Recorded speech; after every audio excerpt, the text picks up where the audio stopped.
Don't be afraid to be great. Wise words from my guest on today's podcast. Jim Koster is Vice President of Sales for Property Casualty at TRICOR Insurance. And Jim has a great perspective in working with an agency with 34 locations, over 200 people. How do you get the proper mindset and build the right culture to get the growth that you want? Enjoy the podcast. It's a great one. Welcome to the Agent Leader Podcast. My name is Brent Kelly. I am your host, and it is my pleasure to be with you today. It's even a greater pleasure to have a guest with me today, Jim Koster, who is the Property and Casualty VP of Sales at TRICOR Insurance in the wonderful state of Wisconsin. I'm going to get to Jim and some of his background, learn more about TRICOR, frustrations, challenges, successes. He might just knock your socks off today. No pressure, Jim, but it's very possible. Communication. So before I get to Jim officially, as always, I want to mention the purpose of the podcast. The mission of the podcast is to help educate, empower, and equip independent insurance agency leaders to become their best version possible. And I also want to mention, in terms of best version possible, we are launching our next series in January. So it's not too late if you're listening to this shortly after the release, but the best version possible fast track. This is our 90-day process and roadmap for independent insurance agencies. That includes producer training, account manager training, as well as sales leadership training, all integrated together. So go to sitkins.com/fast track to learn more about that. All right, with that, let's get into the podcast and my interview with Jim Koster. Jim, first and foremost, welcome. I know you're a listener. Thank you for that, first of all, but welcome to the Agent Leader Podcast. Thank you, Brett. It's a pleasure to be here and looking forward to our conversation. Wonderful. Well, again, I've known Jim now. I don't know exactly. I should do my exact research, but I would say probably somewhere around 5 years, right? As far as we first connected, and you started working with our organization, and you were down in Fort Myers for some of our sales leader training and producer training and things, and then we just reconnected again in person in Tampa. And between all that, a number of coaching calls and conversations and emails and all that good stuff. But I would like to, if you could, Jim, just share a little bit of a background on you and kind of your role and how you got there. And then also could share with the audience a little more about TRICOR and what you're all about as an agency. Sure. Thank you. So I've been in the insurance industry for the past 20 years and spent the first 6 of that in a production role. Built a book of approximately 400,000. So not huge, but not tiny either. So I enjoyed that, but always wanted to get into a leadership role. And so in 2009, I took on a leadership role with Westland Insurance and started managing a group of producers. We were part of an acquisition then by TRICOR in 2015, and I continued that leadership role. It's been a great fit at TRICOR, provided a lot of opportunity, not just for me, but for the others that were part of that acquisition. And currently, my role, as you said, is the Vice President of Sales for our Property and Casualty. So I'm involved in both commercial lines and personal lines. TRICOR is located mainly in Wisconsin. We're made up of 34 separate locations. We've also have offices in Iowa, Illinois, and recently Michigan.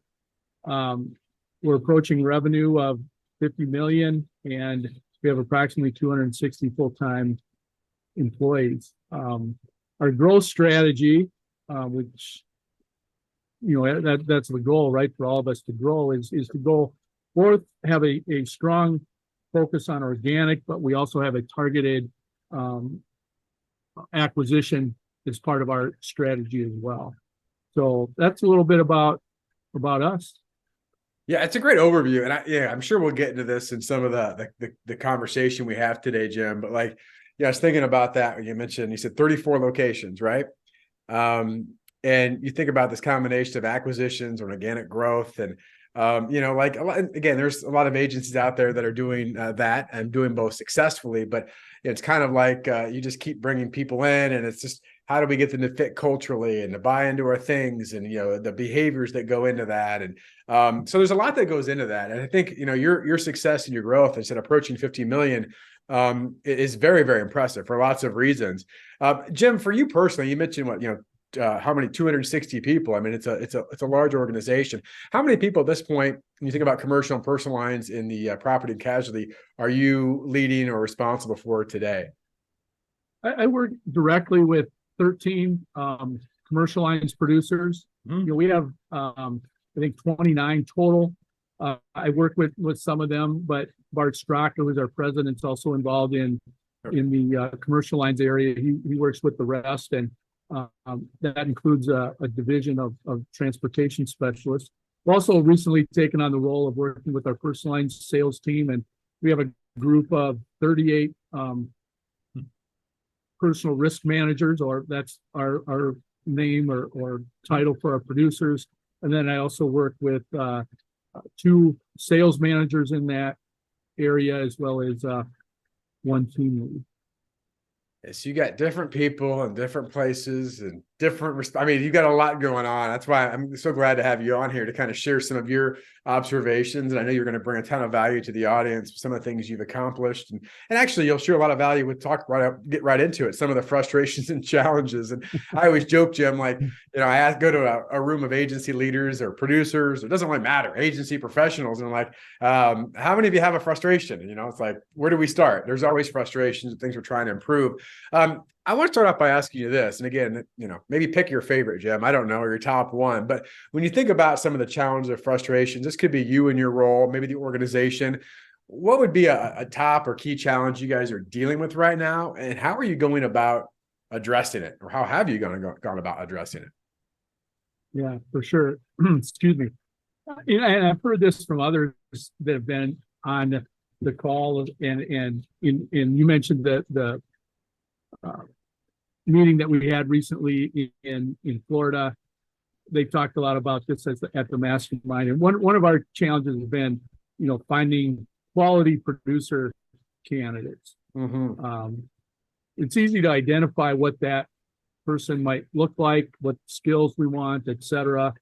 But actually finding those individuals can be a challenge. And we've recently, or I guess it's probably been maybe 6 months or so, we hired a recruiter. We identified that we needed to take a more proactive approach. And so we hired this individual, and she, along with our entire HR team, is taking a more proactive approach into recruiting the type of talent that we're looking for.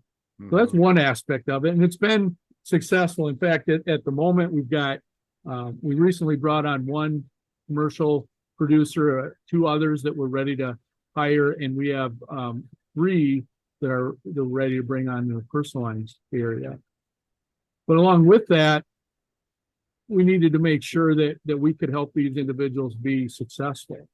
And so we've invested in a training and development team. We have an individual that is leading that, and we've made big strides in developing a more consistent onboarding process, putting together more development opportunities for our existing staff. And so really it's that 2-pronged approach. One, how do we get the right people in? And then how do we help ensure their success as we move forward? Now, certainly we still have work to do in both areas, but we're excited about the people that are on that team and the effectiveness that we're having so far. Yeah, it's fantastic. I love that. Again, you kind of going through both of it, because it's one of those where some people are, maybe we've got to train development, but we don't have the people to train and develop. Or it's okay, we're going to go out and we're going to find the people. Then they get there and they go, now what? Right. And obviously there's a lot that's involved in that for sure. And I think it's interesting. I mean, the analogy I use oftentimes, and I'm sure if you're a regular podcast listener, maybe you're tired of me mentioning this, but I just think it makes a lot of sense. You think about college athletics. You've got the transfer portal, you've got NIL money out there, right? You got people trying to get your recruits, right? And you got to have a sales pitch, why you're a place to go. It's very similar, in the insurance agency space as well. And so I think, something you said, Jim, it's interesting, and maybe get your take on this. I know you've got a recruiter that's kind of heading this up, but see a lot of like producers and that become leaders, right? They've grown a book of business. You had a book of business, right? And you've had some success. And then we get to leadership. The idea, at least in my mind, is very similar for a leader looking to fill a role. is that we've got to have a compelling vision, identify exactly the type of personality or the kind of person in the role we want, be able to have our points of differentiation, just like we talk about with producers. So again, maybe I don't mean to throw you a curveball here. Maybe this isn't, but when you think about that with TRICOR, what's been some of your unique value proposition or points of differentiation or something like that, whatever term you want to use that goes, this is a pretty cool place to be. And let us tell you why. I mean, you have to give me, I know there's probably 100, but maybe just give me maybe one or two, Jim, that jump out at you. Sure. I guess first I can speak from experience. Having been with another agency, being part of an acquisition, and then what I learned and saw personally and have experienced personally within TRICOR. So I can speak to that. The other is really the training and development plan, and that we've got a specific department that is dedicated to providing those resources and putting together those plans to communicate that, we're invested in helping you succeed. It's not really just about bringing you on board and then good luck. I remember how I started. It was, here it is, here's the phone book, start calling, and those days are gone, right? You don't get the great people that way. And then the other piece of it is that not only is there some initial training, but we're also working on some development. So as you get further along in your career, what is it that we're going to be able to provide that can help you grow, help you develop. And so that has been very beneficial for us. Yeah, I love that in so many ways. I think, the question I wrote down, I mean, this is just as an agency leader listening to this, is like, if someone that you were wanting to bring onto your team, or certainly those that are currently on your team before they think about leaving, right? It's a tough world out there. Is if they ask you this question, how will you develop me over the next X amount of years? Or what's my path, right? I mean, again, people need to live up to that, right? There's individual accountability, but I believe in the phrase that leaders see before and they see more others. See before and they see more than others, meaning that you've got to be able to paint a compelling vision. And this is the path that we see for people like you and where it goes. And they go, oh, okay. I see where this may go for me. And again, you at TRICOR being able to provide those resources is critical. I do have a shameless plug here. We also want to make sure what we do at Sitkins is to help empower that as well, where we've got our ongoing programs and they continue to plug in. So, and again, all kidding aside of that, we believe in what we do. I know you guys have used our resources in different ways and want to continue to do that. But there's an investment cost to that, both in time and money, and not all agencies do that. And so again, part of that is just to say, listen, we are a development and growth organization. So to do that, we're going to help you develop and grow. I said that says a lot about TRICOR. I want to ask you, Jim, about what you guys do really well. And I'm sure I know there are a number of things that you can answer here. Maybe this is my corny phrase, what's TRICOR's superpower? But what is it that you do really well? And you think about successes you have all achieved as an organization, or maybe it's your department. And then here's my second part of this. How have you sustained it, or how do you plan on sustaining that? Because I think it's one thing to be successful in something, right? And just think about going back to sports. It's one thing to win a championship. Winning that second one's really hard. So what are successes you had at TRICOR, and how are you going about to replicate or maintain that success moving forward? Sure.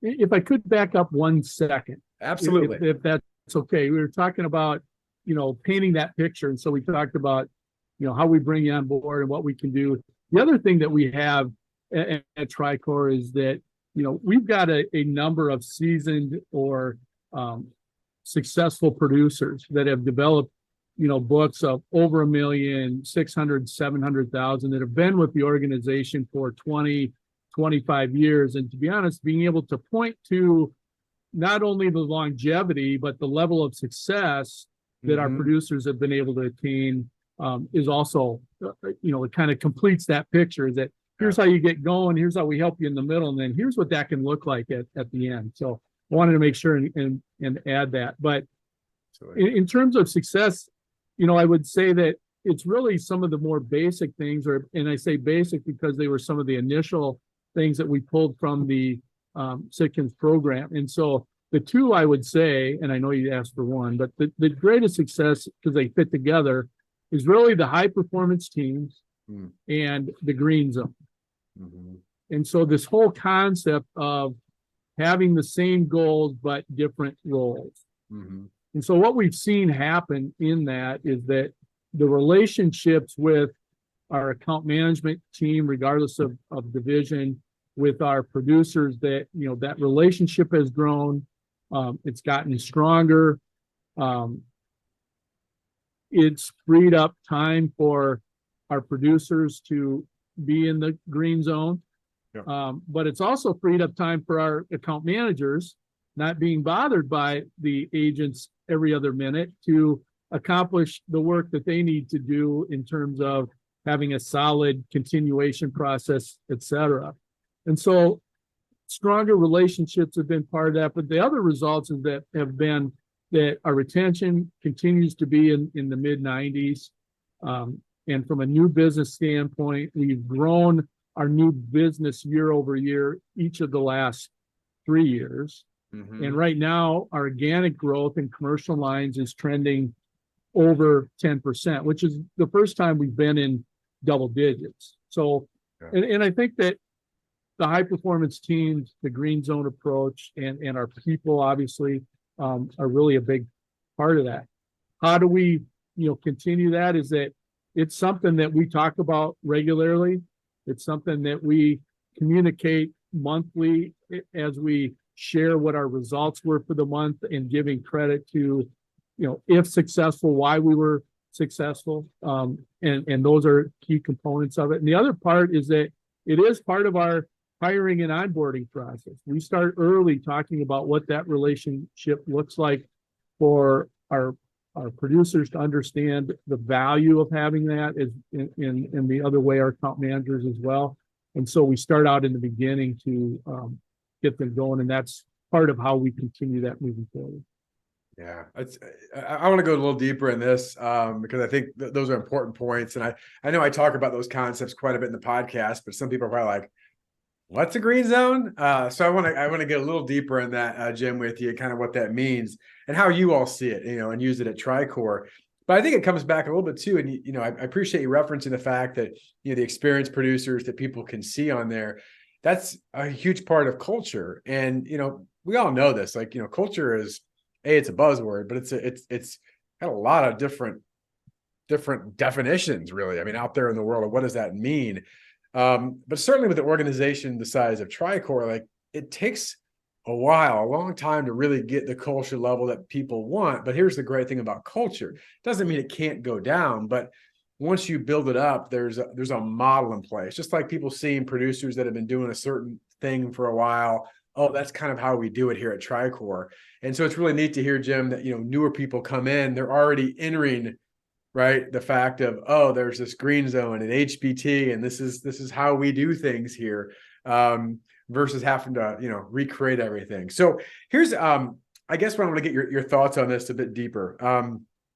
Green zone, and again, for the audience that's never heard this, if you're a first-time listener, I'll keep it really simple. The green zone is when producers are doing stuff that creates sales, results-based stuff. And that's as simple as I can make. And in fact, we always joke that the definition of a producer, and whatever title you want to give, but they're a producer at heart, is to produce. It's one who produces, right? So part of the green zone is we see so often that producers are spending half or way less in some cases actually in the results or / green zone. They're trapped by activities and services and everything else that goes on. And what happens, Jim, and this is where I want to get your feedback, is that we'll have, a producer could even go through a camp and they would go, man, I love this. I want to get in the green zone. Let's fire it out. I'm in the green zone. Well, then there's a follow-up to that. How do I do that? Because I've already got all this stuff. How do I unpack some of those things? And it's really important to note that the services and reactive things, this isn't a dump off to a service team that's already overwhelmed in many cases. It's understanding that we've got to be much more intentional how we communicate. And as you said, Jim, same goal, different roles. And having that appreciation, that respect, and that trust that both of our roles are challenging, and we both need to be accountable to certain things. And I really love what you said, and I want to hear more about this, is that when the producers are in the green zone, what we typically have talked about in the past is like producers get in the green zone and go sell. What I love what you said is reinforces that when the producers get in the green zone, the service team in their own way also gets in the green zone because the producers stop bothering them so darn much with things that they're already taking care of. So how have you seen that? I mean, at TRICOR, because I guess it varies by, agency or by location, so to speak, but like what transformation have you seen in that where there's been more intentional communication and there's been more of an appreciation and respect of trust in some ways, Jim, at TRICOR? Yeah, I would say that it's something that we've seen that we had to have some patience with. It doesn't happen overnight. And Sure. On both sides of that equation, the service side as well as the producer side, we've got veterans that have been used to operating in a particular way. And so as we challenge them to try this high performance team meeting first, we got good at doing that. And then we challenge them to actually live kind of what the outcome or what the hope of what that provides is. They start gaining some confidence in the people that they work with and understanding that, well, this guy doesn't always cave in because I'm not available, or I am actually getting more done because I'm not bothering my account manager, every minute of the day if I come prepared. And so we've seen the preparation for those meetings improve. We've seen, growth in those areas. And that's kind of the transformation. And you can see it. You can tell based on results, based on communication, those, and this isn't dependent on division, right? But you can see where those relationships are the strongest. And I can almost guarantee that where they are, these meetings or that concept is alive and well. Yeah. I appreciate you sharing that. And yeah, I mean, every agency is different. You're right. This isn't something that you just snap your fingers and, hey, we're all good now, right? It takes, and I think, what I wrote down here, and I appreciate this, Jim, and I wrote down consistency beats intensity. I'm not anti-intensity. I think we could do things with intensity, but problem is, hey, rah, this thing we're going to go do, and we don't talk about it again for 6 months or whatever it is. And well, that doesn't lead to anything versus, hey, this is going to take a while, but we're going to do it week by week by week by week by week and reinforce it. So that becomes part of our culture and our DNA of our agency. And you guys have done a great job with that. And I also think it's really interesting. I don't know if TRICOR, maybe this is in certain pockets, but a lot of our agencies, the producers kind of gravitate to a lot of some of these concepts quickly. The account managers, maybe it takes them a while to warm up, but usually when they warm up, they go, I wish we would have done this a long time ago. Have you seen some of that with TRICOR? We have heard some of that. When I talk to the team leads in the account managers, they talk about how much they appreciate it because, again, it frees up time for them. They understand what they need and it allows them just to go and do the work that they're so good at doing. Yeah, it's good stuff. All right. I know one of my questions, but you kind of already answered to a degree about some of the stuff that you're doing with Sitkins. I don't know if there's anything else you want to add with this, because I don't want this to be a paid promotion. That's not the goal. But obviously, you've been with us for a while. I think the bigger thing is just what other agencies can learn, certainly in terms of concepts of things to think about. So you mentioned HPT and Green Zone. Anything else, Jim, that's jumping out at you and some of the things you've done at TRICOR successfully there?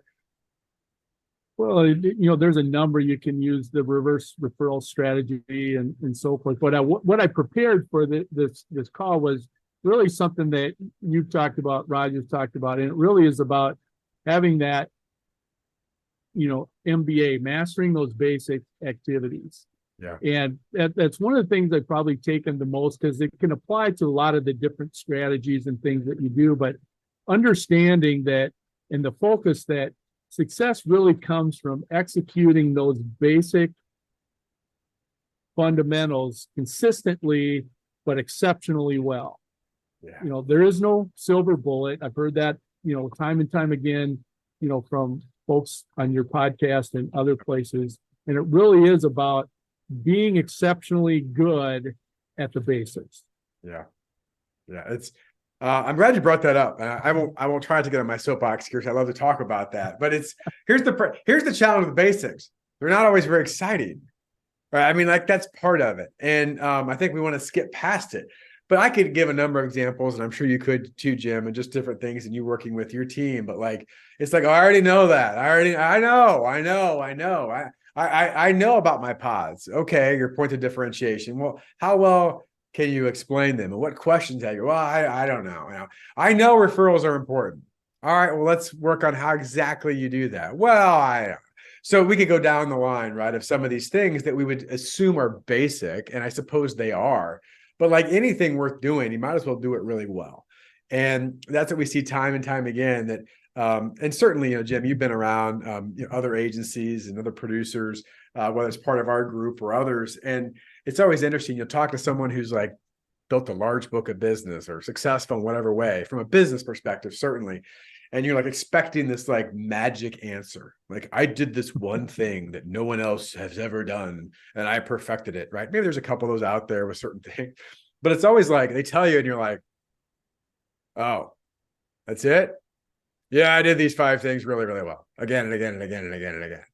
So, and it reminds me too, there's one of our producers we work with. He's like, I'll be honest, a lot of stuff that I do, I know it's boring, but guess what? Because if I do these boring things really well, my life isn't. I get to do a lot of stuff other people don't. That's a great answer. I was like, good for you. So it's good stuff. All right, Jim, are you ready for the final question of the interview?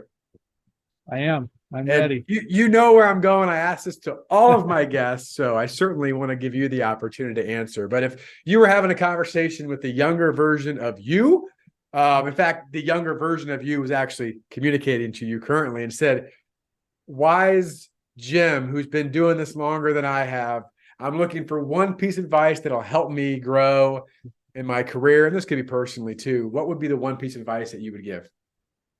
Yeah, I gave that a lot of thought and kind of reflected back on some of the other things that I've heard. And really all I could come up with was this, and that is, don't be afraid to be great. Ooh. Say that again. And I said, don't be afraid to be great. And I boiled that down into a few things. And but oftentimes I see, and even sometimes, not even, and I'll speak for myself, is that sometimes we get in our own way because we're really afraid to be our best version possible, right? We're afraid to do the work or whatever. So what I wrote after that was, don't be afraid to put in the work. Don't be afraid to have a mentor. Don't be afraid to practice your craft. Don't be afraid to build strong relationships. And then last, I said, don't be afraid to trust and believe in yourself. That's really good. I ask this question to all my guests and I get a lot of different answers. And again, there's no wrong answer, but I don't think I've heard it in that way before. And you're right. I think, I'm thinking of myself. I've had conversations where all of us, I don't care, they call it the imposter syndrome, right? We all think that, oh, well, I'm not really good enough or whatever. And this is true whether you've done some really good stuff, at least the people think, or maybe you're struggling, but you're right. I mean, it's like that little thing between our ears so often holds us back. And, wherever that comes from, it's like, don't risk, don't allow the fear to get in the way of your greatness. I love that, Jim. Anything else you want to add to that? Because I really like where you're going there. No, that's all I can come up with. Well, I think what's all you can come up with is really good. So thank you. I'm glad that's all you come up with. Anything more would just start to confuse me, Jim. I'm not a very smart guy. I got to do my best to hang in here. So listen, Jim, before we wrap up here, again, I want to respect your time. Anything you want to say before we go? Any parting words? You don't have to. I don't put you on the spot. Is there anything you want to say to the listeners out there in Agent Leader podcast world? I guess the only thing I would say is really, thank you to Brent, to you, Roger, the rest of your team, Carrie's now on board, and just the other members of the group. We've really learned a ton as we've been involved with Sitkins and the resources and really just the opportunity to reach out and kind of share best practices and learn from others has been valuable to us, and we look forward to that continuing. So thank you for the time and the opportunity. We appreciate it. Yeah, Jim, thanks so much. I mean, you had a ton of value with what you shared today. And Listen, our theme here, if you're looking at my image, I know some of you are listening to audio only, Best Version Possible, the book and the process. And I mentioned the Best Version Possible Fast Track, which is a 90-day integrated roadmap to help agencies kind of, get to be that catalyst to growth in your agency. And I mean, growth, not just numbers, but as Jim said, like growth in how you think, right? And up-leveling that because, this may be a bit cliche, but, in the agency world in particular, you can look around and be like, we're doing pretty good, right? And you probably are. I don't doubt that for a minute, but the reason we have Best Version Possible is I want to all think about that. I do and go, okay, I mean, it's just good for today, but is this my best version possible? And I love what Jim said. I think we have maybe a potential title for this. Don't be afraid to be great. All right. Don't be afraid to be great. So thank you, Jim, again. Appreciate that. Thanks for being a listener of the Agent Leader Podcast. We'll talk to you again soon. The Agent Leader Podcast is brought to you by the fine folks of the Rough Notes Company. They are publishers of the insurance industry's leading magazine and technical insurance content. Rough Notes magazine profiles successful agencies plus keen insights from respected experts on a host of must-know topics. Rough Notes Advantage Plus provides the tools to help your agency grow, providing authoritative information on complex coverage issues. Visit them and learn more at roughnotes.com.